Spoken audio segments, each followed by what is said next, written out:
Adelante, Yuri, muchas gracias por participar. No, con todo el gusto. Gracias. Muchísimas gracias. Hola, buenos días a todos. ¿Cómo están? Bueno, pues primero, muchísimas gracias por estar acá. Yo sé que es sábado, son 9 de la mañana, pero pues valoro muchísimo que estén acá. Efectivamente, como mencionaba, mi charla se titula Entendiendo a los adversarios para construir confiabilidad en seguridad. Denme un segundo. Listo. Mi nombre es Yuri Niño, Roa, no les cuento mi segundo nombre porque no me gusta mucho. Soy ingeniera de infraestructura cloud en Google. Soy Site Reliability Engineer o ingeniera de confiabilidad en sitio, más un advocate de la disciplina. Y me gustan mucho los temas de ingeniería del caos, entonces esta charla está muy en el contexto de ingeniería del caos. Como se dan cuenta, mi día a día no va en torno a los temas de seguridad, pero es un tema que me interesa mucho en el contexto de lo que hacemos en ingeniería del caos. Mi nombre de usuario en LinkedIn, Medium, Twitter es Yuri Nino, eventualmente publico cosas por ahí, y mi página personal es www.yurinino.dev por si quieren ver algo de lo que hago. Y bueno, eso es parte de mi presentación. Y esta es la agenda de lo que vamos a revisar en los siguientes 30 minutos. Vamos a empezar por entender las motivaciones de los atacantes, desde que el contexto de esta presentación pues son los hackers y estas personas que quieren atentar contra nuestros sistemas de software. Una primera parte de la presentación va a estar dedicada a entender esas motivaciones que no siempre están diseñadas, digámoslo así, para en un sentido a propósito, digámoslo así, dañar nuestros sistemas. Con ese contexto vamos a entender los perfiles de los atacantes. Entonces ese va a ser básicamente el core de esta presentación, el centro de la presentación, y va a ser clasificar el comportamiento de los hackers en unas categorías que han sido documentadas en la literatura. Después vamos a ver cuáles son los métodos disponibles para prevenir este tipo de ataques, más en el contexto de lo que hacemos en ingeniería del caos y en ingeniería del caos para seguridad. Algunas consideraciones adicionales allí, unos aspectos que son comunes entre seguridad y confiabilidad, y finalmente pues vamos a estar hablando de lo que es ingeniería del caos en términos de seguridad. Esa es la agenda para hoy. Y bueno, si han ido a otras de mis conferencias, he hecho ya casi 100 desde que empecé a estudiar este tema, el tema de ingeniería del caos. Casi siempre empiezo con una historia, entonces espero no aburrirlos con esta historia con la que voy a hacer la introducción de esta presentación, y es una clasificación de lo que en la literatura, en la industria y en el cine hemos creado como estereotipos de los hackers. Mi primer ejemplo acá, Elliot Anderson, creo que debe ser muy famoso para ustedes que son expertos en temas de seguridad. Y pues básicamente es un prototipo o un estereotipo mejor de un hacker creado por la industria. Pues bueno, Elliot es un ingeniero de ciberseguridad, es un hacker con un tema un poco allí asociado a temas de depresión, ansiedad social. Y pues él básicamente es reclutado por Mr. Robot. Ya, lo que les cuento, si han tenido la oportunidad de ver la serie, pues estarán en contexto de lo que les estoy diciendo.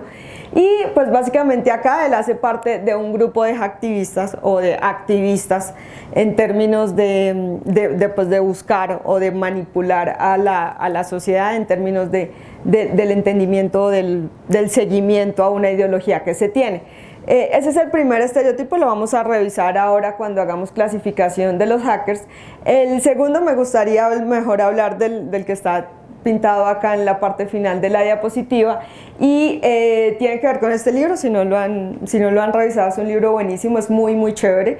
Es el libro de El huevo de Cuco, creo que así se traduce al español, o de Kukocsek, en el que Cliff Forrestal escribió en 1989, escribió este libro y básicamente documentó cómo atrapó a un hacker.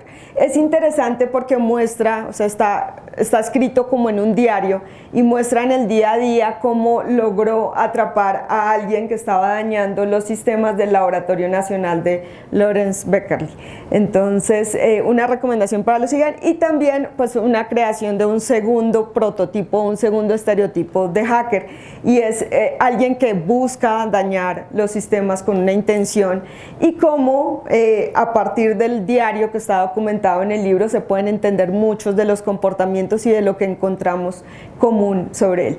Y el tercero, ahora sí voy a ir a la mitad de la presentación, es interesante porque pareciera ser ficción, pero no es real. Yo no sé si ustedes recuerdan en el 2012 un incidente que pues generó la indisponibilidad de varios sistemas en la nubecita de Google, en la que yo trabajo todos los días.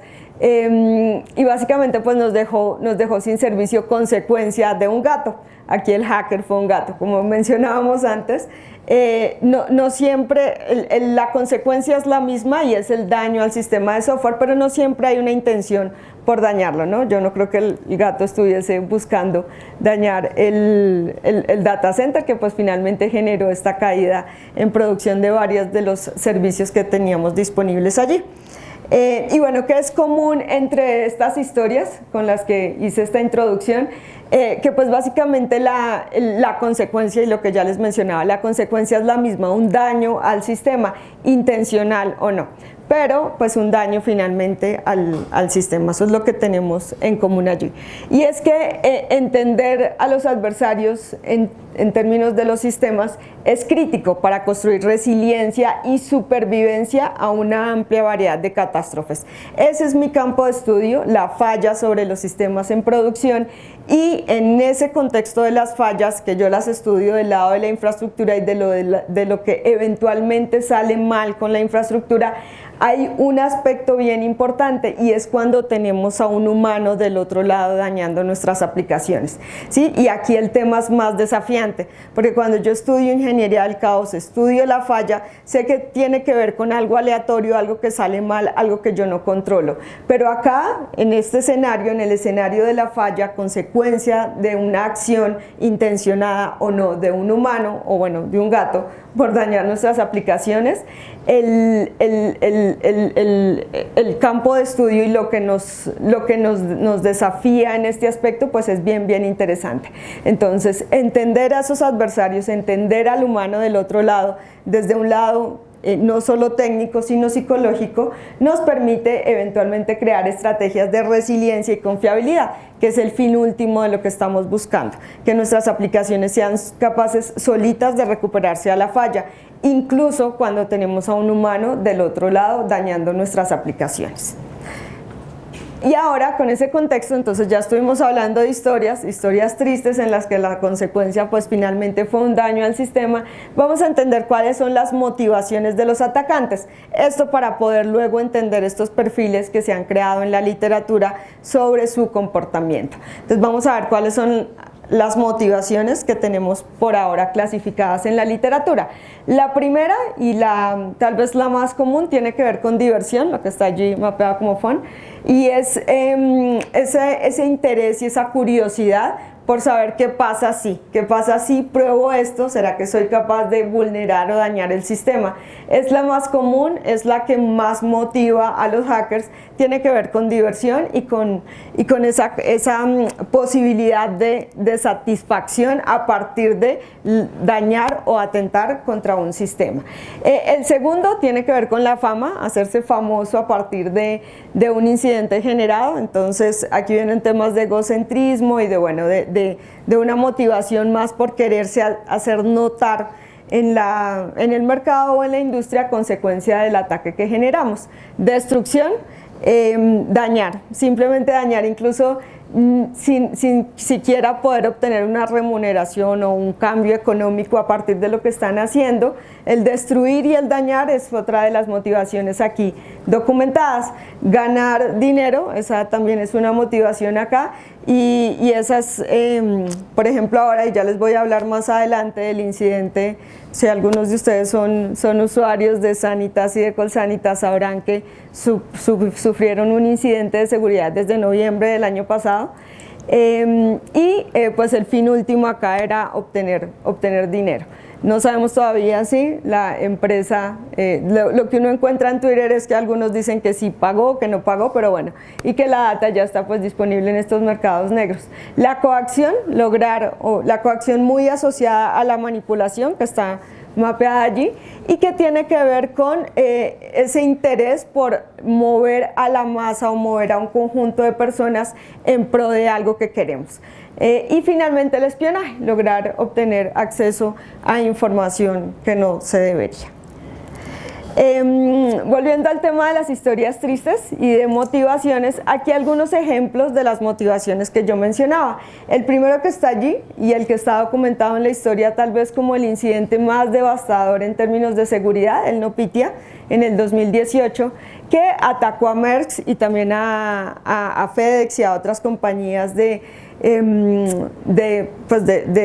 movimiento, de transporte, mejor, de mercancía. Aquí básicamente lo que pasó, discúlpeme si hay alguien hablando, sí les pediría que, porque escucho las voces, gracias, muy amables. Bueno, les estaba contando la historia más devastadora, documentada como la más devastadora en términos de lo que tenemos documentado en la literatura y en la historia como tal de seguridad. En el 2018 un grupo de hackers logra acceder a los sistemas de Maersk dejando los sistemas indisponibles. Los empleados, o bueno, lo que uno encuentra cuando lee la historia es que los empleados llegaron a la compañía, el acceso a sus sistemas y a sus datos estaba bloqueado, y apareció un mensaje que había que hacer un pago para poder acceder a esa información. Se bloquea todo el sistema e incluso hay empleados que quedan encerrados en sus oficinas por varias horas porque pues no les funcionaba el batch para poder salir, consecuencia de lo que pasó allí. 6 días estuvo por fuera la compañía de servicio sin poder hacer entrega de la mercancía a consecuencia de lo que ocurrió. Este es un ejemplo clásico de algo que se conoce en la literatura como los cisnes negros. Los cisnes negros son eventos o incidentes que se generan de forma aleatoria y de forma no frecuente en la historia, pero que cuando se generan tienen un impacto gigante en lo que ocurre consecuencia de eso. Hablamos de cisnes negros cuando hablamos, por ejemplo, de la pandemia, un cambio muy pequeño en lo que está ocurriendo en la historia, pues genera un impacto como el que tenemos acá. El NotPetya ha sido clasificado como un cisne negro en la historia. Y finalmente lo que ocurre, lo que ya les contaba, ¿alguien me está hablando? Discúlpame. No se escucha acá. Ok. Dale. Vale, y aquí ¿cómo le subo el volumen? ¿O simplemente acercármelo más? Solo la voz. Ya, ok, gracias. Bueno, entonces les estaba contando sobre el incidente el ataque de seguridad que sufrió la compañía Keralty y que los tuvo por fuera desde noviembre más o menos hasta casi febrero con sus sistemas indisponibles. Un hacker logra acceder, cazar su infraestructura y dejarlos sin acceso a sus sistemas de información. Hoy no sabemos, yo soy una usuaria de Sanitas y de Colsanitas, no sabemos qué ha pasado, o bueno, yo particularmente no tengo información sobre en dónde está mi data. Ya logro entrar y ver mis exámenes médicos y ver pues la información que tengo registrada en mi historia clínica, pero pues cuando entro a Twitter o cuando entro a estas redes sociales entro en la dicotomía, o mejor en la coyuntura de saber si mi data está expuesta en algún mercado negro y si eventualmente se podrá hacer alguna cosa con ella. Listo. Ya con el contexto de lo que les contaba, los incidentes de seguridad, las motivaciones que tienen los hackers por dañar nuestras aplicaciones, si las recuerdo de nuevo, fama, diversión, investigación, obtener dinero. Ahora sí vamos a entender los perfiles de los atacantes, que es pues básicamente el centro de esta presentación. Estos son los perfiles que están clasificados en la literatura. En una primera instancia están los aficionados, muy asociado al tema de diversión y ver qué pasa si rompo el sistema. Segundo, los investigadores de vulnerabilidades, que incluso son hackers que eventualmente son contratados por laboratorios o por agencias para hacer investigación sobre las vulnerabilidades de sus propios sistemas. En una tercera instancia están los gobiernos, los gobiernos finalmente pueden ser hackers en términos de nuevo, de ver si sus sistemas son vulnerables o de ver cómo pueden atacar a otros gobiernos a partir de lo que aquí se puede hacer, ¿no? El tema ahora de la guerra que hay en Rusia es un ejemplo de esto.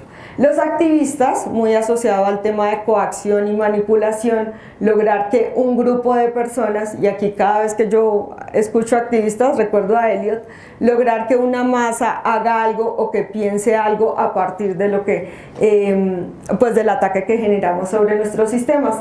Los criminales, los que buscan un dinero a partir del secuestro, entonces el ejemplo de Nopitia y del ataque de seguridad a Merckx es un ejemplo de esto, y finalmente la inteligencia artificial, ¿no? Ahora, hace poco todos hablábamos de los despidos y los layoffs, ahora el tema en boca de todos son las GenAIs y la inteligencia artificial, y entonces aquí viene un campo de estudio bien interesante, y es cómo lograr que estas inteligencias artificiales sean capaces de diseñar ataques a nuestros sistemas y se pueden convertir también en una categoría de hackers acá. Por eso los he incluido, no necesariamente humanos, pero sí con una capacidad de daño sobre nuestras aplicaciones.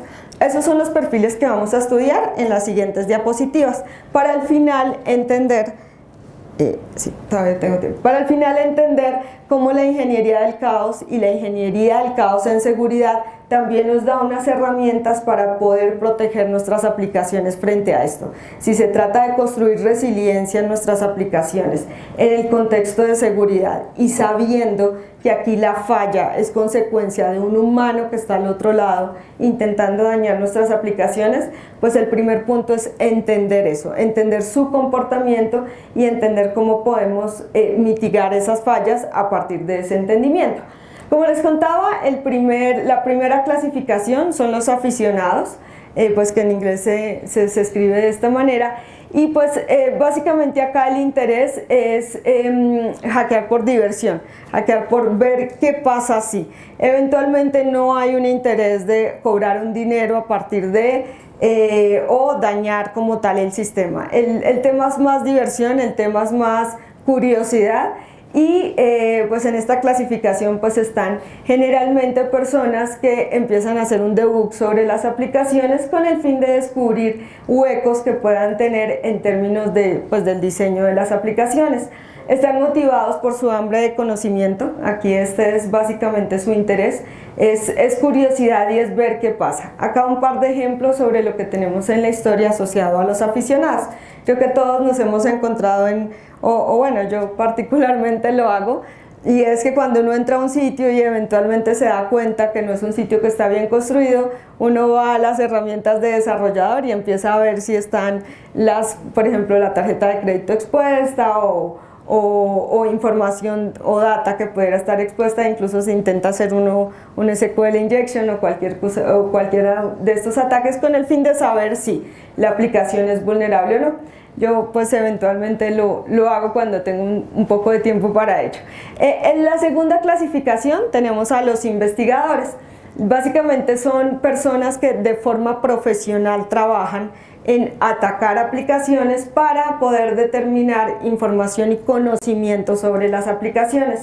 Estas personas son contratadas, trabajan de forma legal sobre el ataque a las aplicaciones. Acá tenemos a alguien que es muy famoso en redes sociales por hacer este tipo de ejercicios. Su único fin es la investigación y es lograr un mejoramiento sobre los sistemas. Eventualmente pues son lo que ya mencionábamos acá, empleados, personas que trabajan en forma de freelance, entonces eventualmente uno puede ir a uno de estos markets o mercados en donde las personas, o sitios mejor, en donde las personas ofrecen sus servicios, y en un formato de freelance uno puede contratar a alguien para que estudie su aplicación e identifique vulnerabilidades o huecos que pudieran eventualmente generar un fallo de seguridad. Participan en estos programas, creo que ustedes los conocen, los Bug Bounties. Básicamente son programas en los que la misma compañía crea competencias o concursos para que uno pueda participar y pues identificar vulnerabilidades sobre los sistemas de software. Están motivados básicamente por hacer que los sistemas sean mejores, lo que ya mencionaba, su motivación tiene mucho que ver con la investigación y con lograr un mejoramiento de las mismas aplicaciones.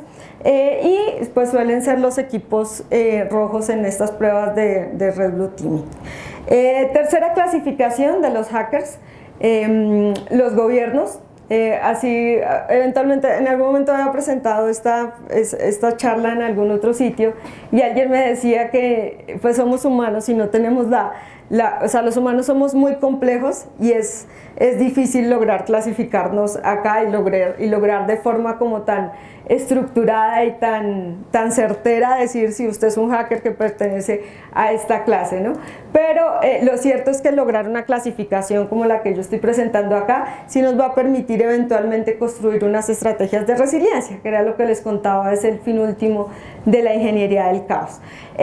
Aquí en una siguiente clasificación o categorización están los gobiernos, que básicamente pues buscan contratar expertos en seguridad para uno, poder también, como en el ejercicio anterior, lograr que sus aplicaciones o sus sistemas sean mejores a partir de la contratación de expertos o de investigadores, pero también en un evento como el que les cuento ahora con el tema de la guerra, lograr dañar a otro gobierno a partir de esto que se tiene acá. Algunas actividades acá que realizan este tipo de hackers: obtener pues información a partir de esa inteligencia que pues se puede generar allí, por propósitos militares, lo que ya les cuento, destruir o dañar a otro gobierno a partir de lo que se pueda lograr acá, y pues básicamente los temas de políticas asociadas. Todos pueden ser objetivos del gobierno y pues es lo que está escrito allí. Listo, siguiente categoría, los activistas o los hacktivistas. Y lo que ya les contaba, cuando yo escucho esta expresión siempre pienso en Eliot. Acá un libro súper recomendado, se llama Living with Hacktivists, y pues básicamente lo que ellos están buscando es lograr que un conjunto de personas en la sociedad haga algo o se mueva a partir de algo. Ellos generalmente tienen una ideología a partir de lo que están buscando y pueden, por ejemplo, uno de sus ataques más comunes es lograr acceder a un sistema que es consultado por muchas personas en una sociedad y lograr poner un mensaje o una pantalla en ese sistema. Cuando yo era muy jovencita, llevo ya casi 15 años trabajando en campos en tecnología. Sí, tenía como 19 años, estaba en séptimo semestre de la universidad cuando estaba empezando a trabajar y trabajaba en admisiones en la Universidad Nacional de Colombia. Llegué un día a mi trabajo y alguien había logrado poner el redirect del home hacia una página que tenía un mensaje. Ese día todas las personas que intentaban inscribirse a la Universidad Nacional acá en Colombia se encontraban con este mensaje puesto allí. Ese es un ejemplo de un tipo de estos ataques que se generan acá, y es lograr que la masa o que el grupo de usuarios de un sistema vean un mensaje. Entonces toman ventaja del track del número de usuarios que tiene un sistema para lograr llevar un mensaje o una ideología. Ese es básicamente su objetivo, y lo que les cuento, este tipo de ataque es el más común. Los actores criminales, las personas que buscan un dinero o una recompensa o un beneficio a partir de lo que está, pues del ataque que están generando. Lo que ellos hacen ya se considera un delito, pueden ir a la cárcel por esto, y pues básicamente, por ejemplo, el ejemplo de Keralty es una muestra o una representación de este tipo de ataques, o lo que ocurrió también con Maersk y con el NotPetya en el 2018. Se consideran criminales, lo que ya les cuento, generan un daño hacia los sistemas. Yo hoy, por ejemplo, no puedo imaginar cuántas personas no vieron afectada su salud, su bienestar por el ataque que sufrió Keralty, Sanitas y Colsanitas, pues dentro de lo que les ocurrió hace 3 meses, ¿no? Si yo, siendo una persona sana, tenía ahora que ir a hacer una serie de actividades, consecuencia de que no tenía acceso a mi sistema de información, pues ahora imagínense un paciente con cáncer, un paciente con una enfermedad grave, teniendo que seguir un proceso manual porque no hay acceso a un sistema, porque un hacker cazó la infraestructura de la compañía. Básicamente acá, pues lo que ya les contaba, el objetivo es dañar, el objetivo es destruir. Hay personas malas en el mundo y este es un ejemplo de ellos. Y pues básicamente la motivación casi siempre es dinero, no es solo destruir, aunque pues eventualmente puede ser dañar la reputación de una compañía. El objetivo es obtener dinero finalmente a partir de lo que, pues del ataque de seguridad. Y finalmente una clasificación, una que yo particularmente incluí, no está documentada en la literatura como un comportamiento humano per se, porque acá no estamos hablando de humanos, y tiene que ver con la inteligencia artificial. Lo que ya les contaba últimamente con el tema de ChatGPT, de BART, la versión en el GenAI que tenemos en formato de chat desde Google. Si alguien, pues bueno, ahorita está disponible para Canadá y Estados Unidos, pero pues pueden usar una VPN para poder acceder a él. Pues quise incluirla acá porque la inteligencia artificial y este tipo de GenAIs que se están poniendo muy en boca de todos en el mercado ahora, con todo y las prevenciones y un poco todo el mundo no, muchas personas hablan de que vamos a perder nuestros empleos, de unos escenarios y unos futuros, un poco los clasifico yo irracionales a partir de lo que va a ocurrir con este tipo de inteligencias artificiales, pero bueno, el punto acá es que lo podemos usar para generar ataques. Entonces eventualmente podemos lograr a partir de estas inteligencias artificiales tener una estrategia para uno poder estudiar nuestros sistemas, dejar en manos de estas inteligencias artificiales y estos modelos entrenados el diseño de ataques de seguridad que de este lado, de los que estamos diseñando aplicaciones de software, nos permita entender, conocer nuestras aplicaciones y poder diseñar estrategias para prevenirnos frente a estos ataques. Algunos ataques son ejecutados sin humanos, como ya lo mencionábamos, y pues bueno, aquí entra un tema mucho de la ciencia y la ética con relación a lo que le vamos a dar, al poder que le vamos a dar a este tipo de inteligencias artificiales, ¿no? Porque pues, si les vamos a dar esta capacidad de poder diseñar estrategias para dañar nuestros sistemas, pues eventualmente nos podríamos encontrar en otros escenarios. Importante acá también para considerar el tema de resiliencia y de inmunidad en las aplicaciones. Y aquí quise compartirles justo esta referencia, pues es una revista de investigación que tiene este título, Inteligencia Artificial y Seguridad, para que le puedan pues dar una mirada. Cuando estaba haciendo mi maestría y algunos de los cursos con los que inicié un doctorado que no acabé, hay una tesis del profesor Jonathan Gómez, es un profesor de la Universidad Nacional de Colombia. Entonces una invitación a que la puedan leer, como usando algoritmos genéticos e inteligencia artificial logra generarse inmunidad sobre un sistema de información. Entonces una invitación a que lo puedan revisar y particularmente a esta referencia que cruza los dos conceptos que les estoy contando. Todo lo que viene en términos del estudio de aprendizaje de máquina, procesamiento de texto, entrenamiento de modelos, redes neuronales, todo esto que tenemos disponible en el contexto de la inteligencia artificial, los algoritmos genéticos, que creo que son un ejemplo bien interesante de estudio frente a la generación de inmunidad sobre nuestras aplicaciones de software. Entonces esta es una referencia recomendada acá. Y bueno, ya entendimos o vimos dos partes bien importantes de esta presentación que tienen que ver con el entendimiento de las motivaciones, la clasificación que hay en la literatura sobre el comportamiento de los hackers y finalmente finalmente no, porque la parte final tiene que ver con ingeniería del caos y seguridad en ingeniería del caos.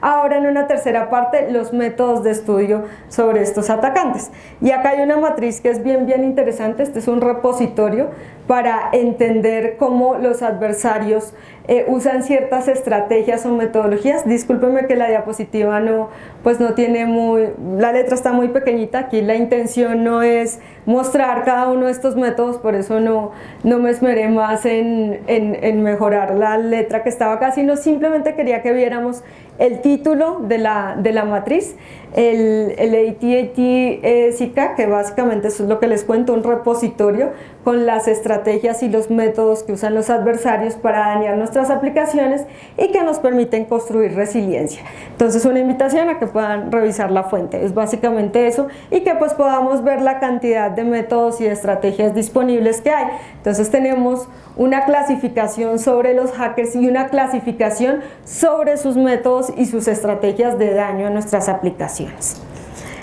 Aquí algunas consideraciones, consecuencia o mejor como conclusión, algunos los llaman a takeaways, creo, como esas cosas para llevar. Entonces algo que quisiera que quedara de esta presentación o que valoraría mucho que quedara en lo que nos llevamos hoy de esta sesión, y tiene que ver con que tú puede que no te des cuenta que vas a ser el objetivo de un ataque de seguridad. Lo que yo les cuento, cuando yo trabajaba en admisiones, pues era muy joven, tenía 18 años, cuando estaba en séptimo semestre, yo jamás me imaginé que iba a ser el punto de ataque de alguien. ¿Por qué? Porque pues pensaba, es una aplicación que finalmente hoy cuando pues trabajo en la compañía para la que trabajo, en la que eventualmente tengo que, por ejemplo, hacer un call de sistemas gigantes que consumen millones de personas en el mundo, hoy pienso, sí, hoy yo puedo ser el punto de ataque, pero yo hace 15 años no consideraba ser el punto o el objetivo mejor de un hacker, y fui el objetivo de un hacker, probablemente de un bot que estaba puesto por ahí en internet, pero pues algo que dañó un sistema que consultaban pues miles de personas en Colombia, por más pequeñito que pudiera ser. Siguiente, la sofisticación no es un predictor real del éxito. Entonces un ataque puede ser tan sofisticado pues como el hacker quiera, pero también puede ser muy sencillo, o puede ser algo como lo que ocurrió con el gato en el data center de Bélgica, pues eventualmente dañar nuestras aplicaciones. Los atacantes no siempre tienen miedo de ser capturados. Cuando uno pues está en estos escenarios, cree que las personas no eventualmente pues pudieran tener un miedo por lo que van a generar, pero eventualmente, y en este tema de los incidentes de seguridad y los ataques a nuestros sistemas, pues muchos de ellos no le temen a eso. Entonces considerar eso acá, no subestimar al adversario, no subestimar la inteligencia que hay del otro lado, y yo en cambio sí considero que en los escenarios de ingeniería del caos, tener a un humano del otro lado pues nos lleva a unos desafíos mucho más no solo interesantes, sino pues difíciles, y pues la atribución es difícil, lo que está aquí mapeado. Entonces algunas consideraciones que quisiera que nos lleváramos. Y ahora sí, ya para terminar, cómo la ingeniería del caos y la ingeniería del caos en términos de seguridad pues pueden ayudarnos a proteger nuestras aplicaciones frente a estos escenarios.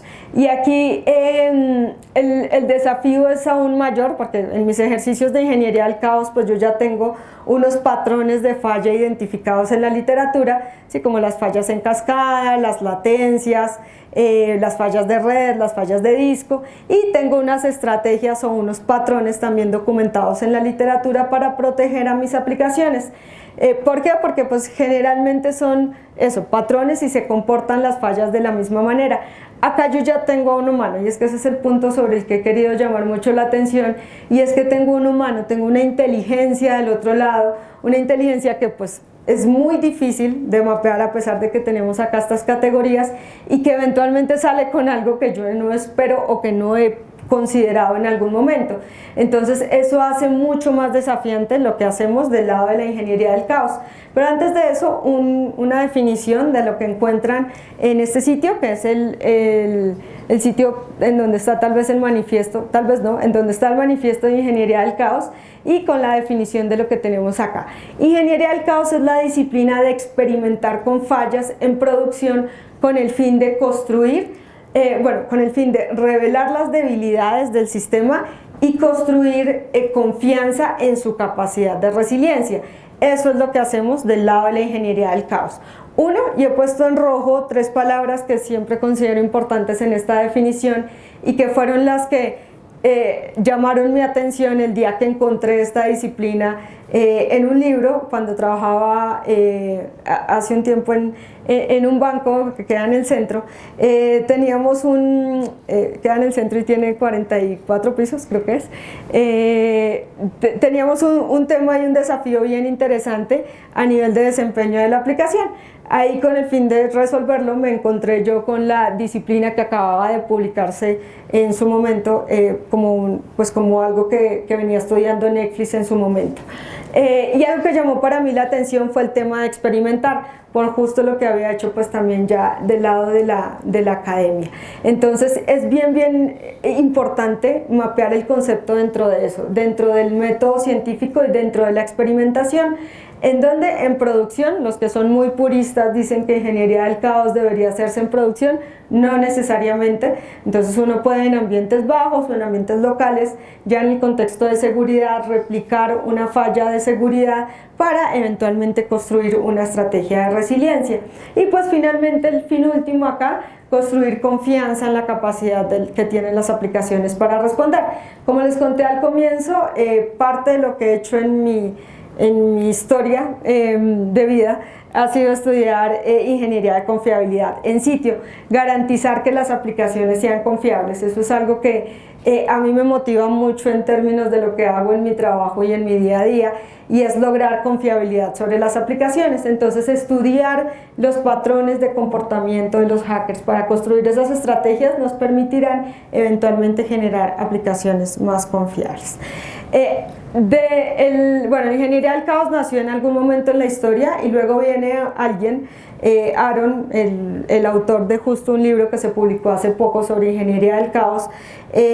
Aaron postuló mejor en la literatura una extensión o una ampliación a lo que se tenía en términos de ingeniería del caos, pero ahora asociado a seguridad. Y aquí coincido en que pues, el desafío en términos de seguridad nos lleva a poner la definición y la disciplina en un campo de estudio al que hay que darle pues toda la amplitud y la atención que requiere. Entonces, ¿qué es la ingeniería del caos en seguridad? Es lo mismo que hacemos en ingeniería del caos, pero particularmente en los temas de seguridad y en fallas de seguridad. Esta es la definición que encontramos en la literatura, la definición que dio Aaron para el concepto de ingeniería del caos en seguridad, y es la identificación de controles de seguridad generados a partir de fallas en términos de seguridad que construyo de forma premeditada o de forma planeada sobre las aplicaciones, también basado en la experimentación proactiva, es decir, en el contexto del método científico. Y cuando hablamos del método científico, hablamos de hipótesis, hablamos de experimentos, hablamos de recolección de resultados sobre esos experimentos, con el fin de lo mismo, de ganar confianza sobre las aplicaciones. Eso es la ingeniería del caos en seguridad. ¿Cuáles son los principios? Y aplican los mismos. Generar hipótesis acerca del steady state de la aplicación. El steady state es este estado estable del sistema. Uno nunca sabe si su aplicación está libre o no de bugs, libre o no de una falla de seguridad, pero sí tiene un nivel de certeza frente al funcionamiento de la aplicación, ¿no? Finalmente, en algún momento uno la saca a producción con una confianza. Bueno, hay unos que son muy osados y salen a producción sabiendo que la aplicación tiene bugs, pero bugs conocidos, pero este es el estado en el que yo tengo una confianza sobre su desempeño y genero una hipótesis a partir de ese estado. Eso es el steady state, es la definición que tenemos en la literatura. Modificar los eventos del mundo real sobre esa configuración o sobre ese steady state para verificar o para refutar la hipótesis que estoy planteando, correr los experimentos y automatizar los experimentos. Esos son los principios que eventualmente se convierten en pasos para nuestros ejercicios de ingeniería del caos y de ingeniería del caos en seguridad. Acá algunas herramientas, acá no he mapeado las de seguridad porque quería darle un enfoque a lo que tenemos en ingeniería del caos.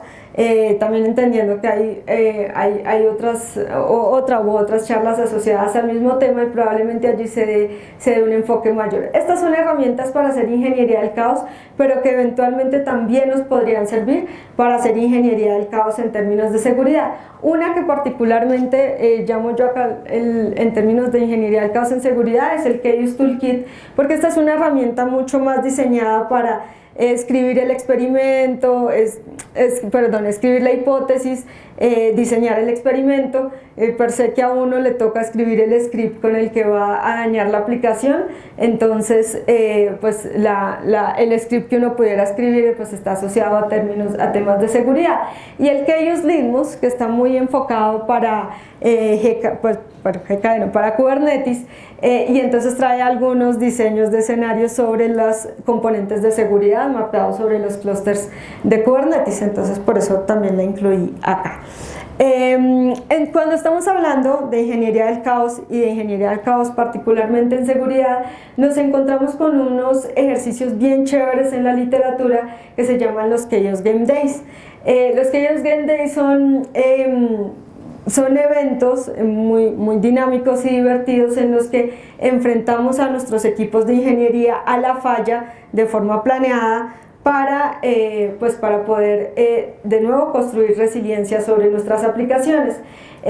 Se parecen mucho a los ejercicios de penetración que hay documentados en términos de seguridad, a estos ejercicios de Red Blue Teaming, en los que también ponemos equipos a competir, a dañar nuestras aplicaciones y a otros a entender cómo podemos curarnos o defendernos mejor frente a esas fallas o esos ataques.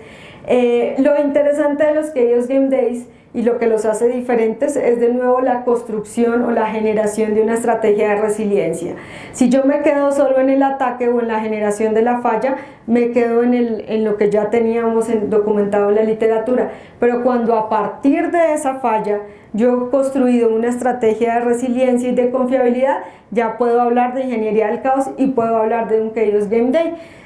Ya se me va a acabar el tiempo, pero si no fue que ya se me acabó, pero pues quería dejarles en estas diapositivas las fases para cada uno de estos ejercicios. Son ejercicios bien chéveres de realizar, bien interesantes, bien divertidos. Si algún momento tienen la oportunidad de participar en uno, pues maravilloso. Esto era lo que estaba documentado en la literatura como el antes, el durante y el después de los ejercicios. Básicamente tiene que ver con lo mismo: construir una hipótesis, lanzar la falla, poner a los equipos a competir en la identificación de la falla y en la generación de una estrategia de resiliencia. Este es el framework que documentó Russ Miles, un autor bien famoso en la comunidad de ingeniería del caos. Luego ese modelo fue evolucionado y pues lo evolucioné yo en una publicación que hice sobre lo que teníamos mapeado acá en las tres fases, y básicamente tenía que ver con la integración de las estrategias no solo de la generación del ataque o del incidente, sino también de la generación de la estrategia de resiliencia en un pipeline con automatización. Entonces, por ahí en medio de lo que tengo en mi cuenta de GitHub está el modulito en Terraform para poder automatizar ese tipo de ataques. Y finalmente la automatización, que tiene que ver con eso, con la adición de herramientas dentro del pipeline para poder automatizar esta generación de ataques y poder generar la estrategia de resiliencia. No tengo mucho tiempo para darle foco a esto, pero pues básicamente dejarles saber que por ahí está el modulito que ya les conté en Terraform y una documentación de lo que hice particularmente en un libro que les dejo por acá al final, en este que se llama Security Chaos Engineering, que es el libro corto. Acá escribí una partecita muy pequeñita del libro. Luego hace poco salió ya la versión completa de Security Chaos Engineering, en donde pues le di foco a este tema de los Chaos Game Days que a mí particularmente me gusta mucho. Y listo, acá les traía un ejemplo de algunos experimentos que se pueden hacer en términos de seguridad cuando uno habla de Security Chaos Engineering, y tiene que ver, por ejemplo, con introducir la latencia sobre los controles de seguridad.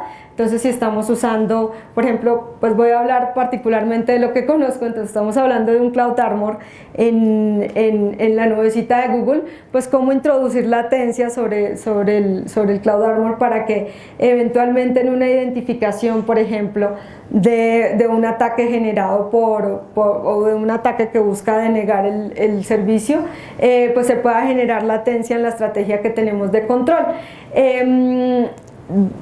Lograr acceder a un folder en donde hay un script de producción, dejar expuesto en texto algún secreto, y aquí particularmente ver, por ejemplo, qué pasa si nuestra nube o nuestra estrategia es resiliente en términos de la información que queda de las tarjetas de crédito, la información personal que queda registrada en los logs de nuestros recursos en la nube. Una colisión de permisos en una definición de una política en IAM.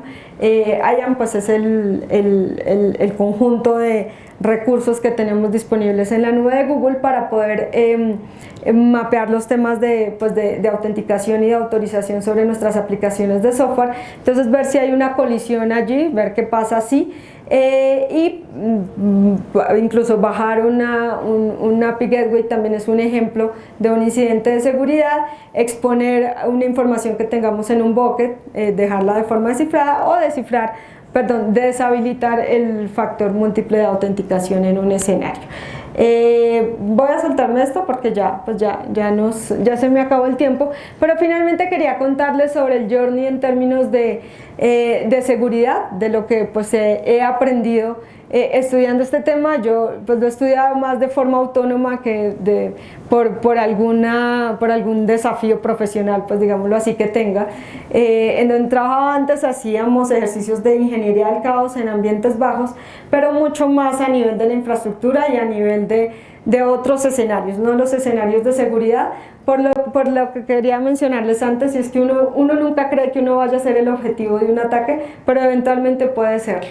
Entonces, algo de lo que he aprendido en ese journey, en ese viaje, estudiando temas de ingeniería del caos y temas de ingeniería del caos asociados a seguridad, tiene que ver con que la adopción de la ingeniería del caos en seguridad enfrenta un desafío tremendo, y es el desafío de lo humano, y eso me ha llevado mucho a estudiar temas de factores humanos, temas de psicología, temas de sociología, en términos de lo que he querido estudiar y publicar sobre el tema.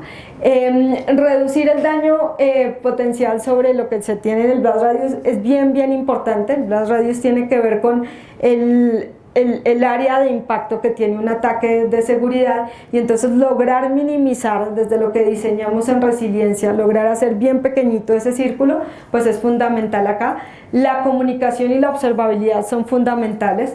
Entonces, como otro campo de estudio, otro tema que me ha interesado estudiar tiene que ver con el tema de observabilidad. Entonces, tener estrategias para poder tener visibilidad de la salud de las aplicaciones en términos de seguridad es crítico acá.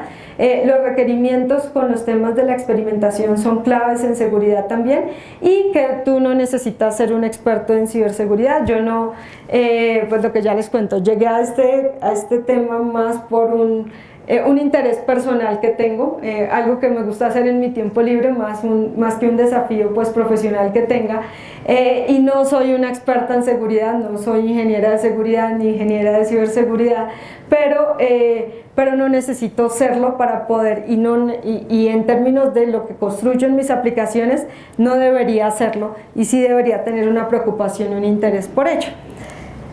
Listo, y finalmente, para cerrar, algunas referencias que quisiera dejarles acá sobre 3 libros que, pues bueno, en la literatura tenemos muchos más, pero los que últimamente están en el estado del arte de lo que tenemos. El último libro que se publicó sobre ingeniería del caos por Casey Rosenthal, el libro publicado por Google, en donde hacen un cruce entre lo que es seguridad y confiabilidad. Allí está documentada la historia del gato que les conté.